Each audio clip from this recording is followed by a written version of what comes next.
So my name is Almog. I'm 30 years old. I live in Beersheba, where I do my master degree in brain science in a lab that study auditory perception. I love music. I love dancing, and sorry, I'm a bit overwhelmed from the I heard about the Nova Festival from two close friends of mine that recently came back from the Boom Festival. It's a big festival in Portugal. I want to first say that the trans tribe is an inclusive tribe of coexistence, and I dance on dance floors with people from Palestine and Iran and Russia and Ukraine and all over the world. And on the dance floor, we put our disagreements aside and like celebrate freedom and celebrate life. And we've been really excited towards this festival. Bar, my friend, came to my place in Beersheba, and we drove together to the festival. We spoke in the way how excited we are that finally we're getting a chance to dance together after a long time. We arrived to the festival, and we arrived first from our friends, and the police didn't allow the people to get in yet because they still had the security checked and the approval of the festival.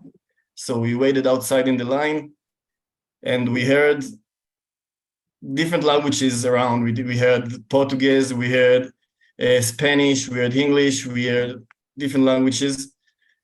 And finally, when the approval passed, we got in. And I have to say that it was one of the first festivals or parties that I've been in, that the interaction with the police was so positive. Like, I remember in the line, the police officers told us that they are here to allow this to happen, and they don't here to make it harder, and they here to allow us to do what we do and to enjoy ourselves together.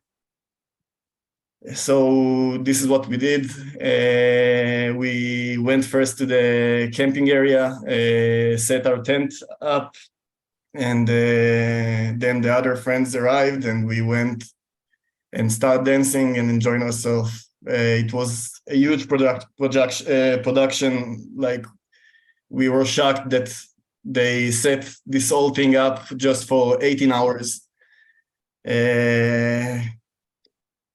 We danced, and I remember, like, we went to the main stage for the sunrise, and after a while we saw smoke of explosions in the sky, and then the music stopped, and we started hearing the sirens and the explosions of the missiles, and it started raining missiles, raining rockets and explosions, and the explosions of the Iron Dome trying to protect us. So everybody like start going towards the camping area, and this time we only were afraid from the rockets.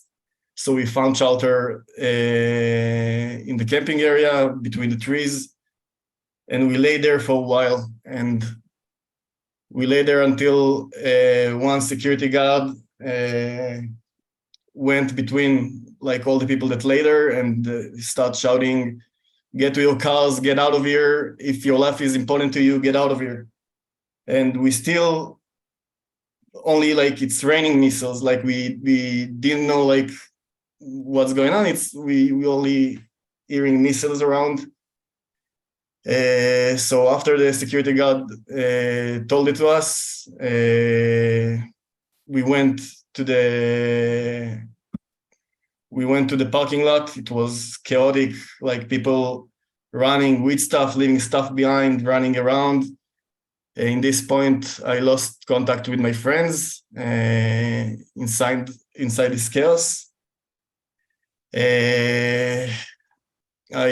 I called my friend Bar that I arrived to the festival with him in his car, and he told me that he is already by the car waiting for me. So I went to the parking lot and looked for him. I didn't find at first the car, and I walked around when missiles exploding on the sky and like around.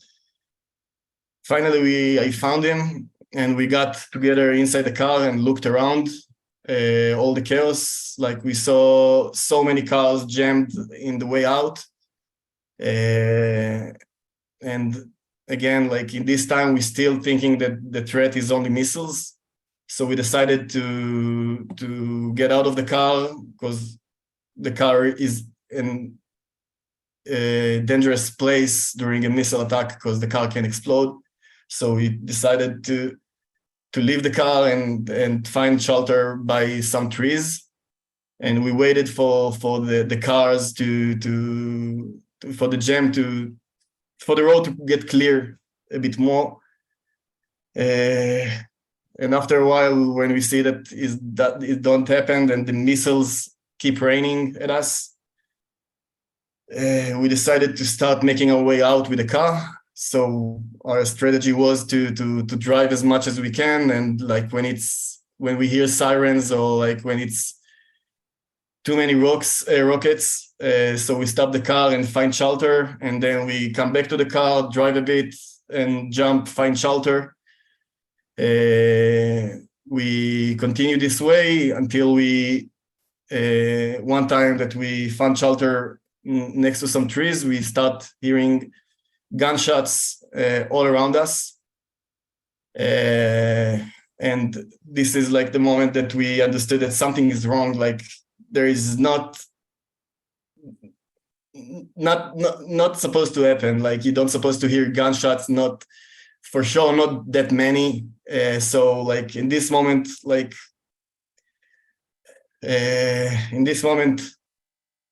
we shout to everybody, get to the cars and get out of here. And we ran to the car and we drove to the main road. We still like in the dirt road, like that next to the party area. We arrived to the main road and we looked to the left. We saw like a massive line of stuck cars standing there, like in the traffic. I don't know what. Like I didn't realize that like yet. And from the right side, we heard lots of gunshots. So my friend Bar that drove the car took to the right at first, and then we realized that the shooting coming from there. He turned to the left. He faced the traffic line, and then in swift decision he took into the field, into the dirt road of the field of the and we drove like on the dirt road parallel to the jammed cars, and we start seeing people panicking, like coming up from the road, from the cars towards the fields. We pick up two girls that were totally shocked, totally panicked. We put them in the back seat.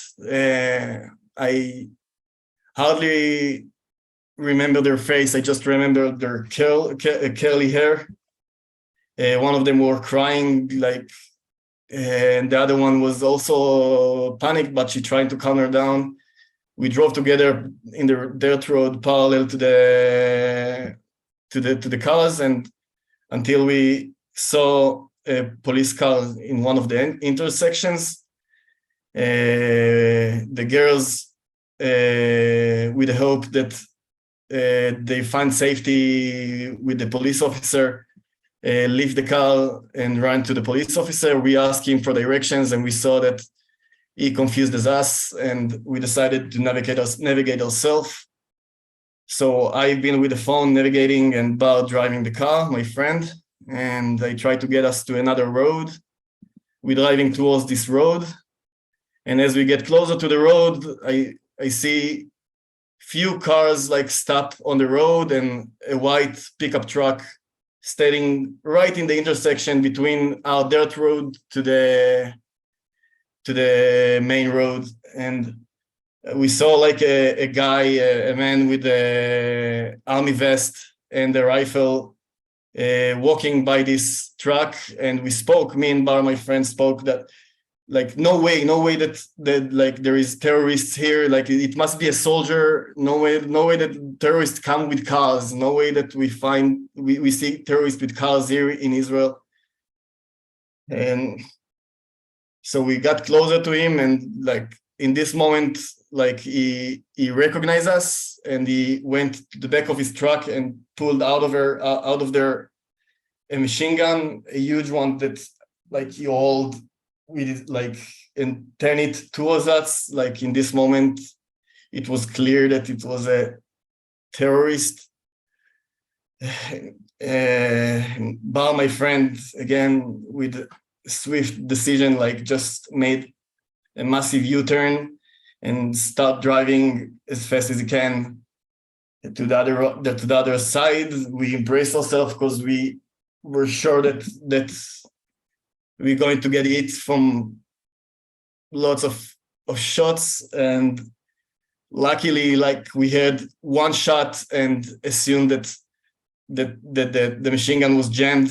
I don't know, like, and we just got as fast as we can out of there, like navigating ourselves in the fields, in the dirt roads.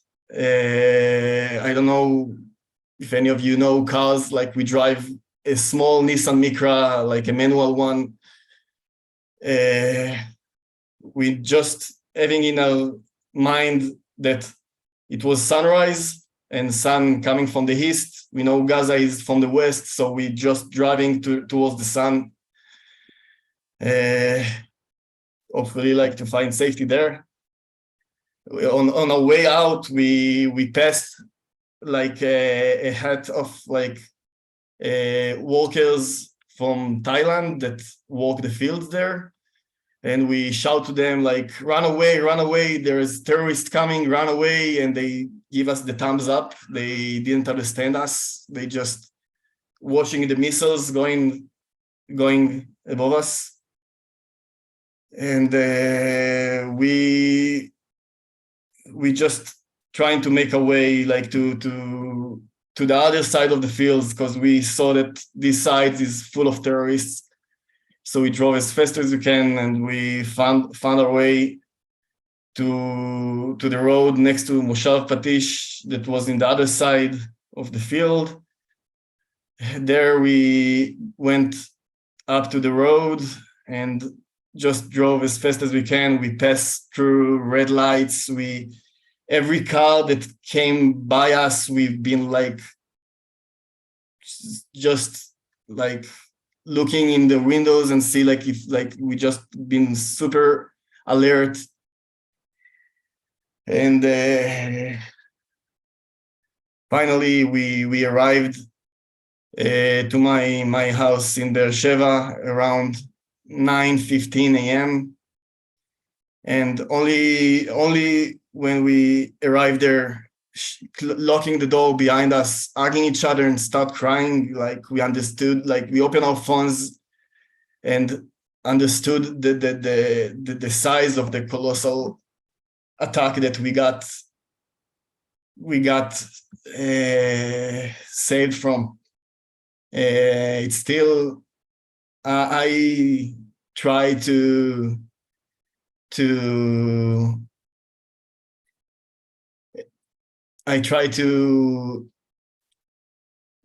block myself from hearing stories of other people, because I know that we got super lucky, and in a miracle we left out of here alive.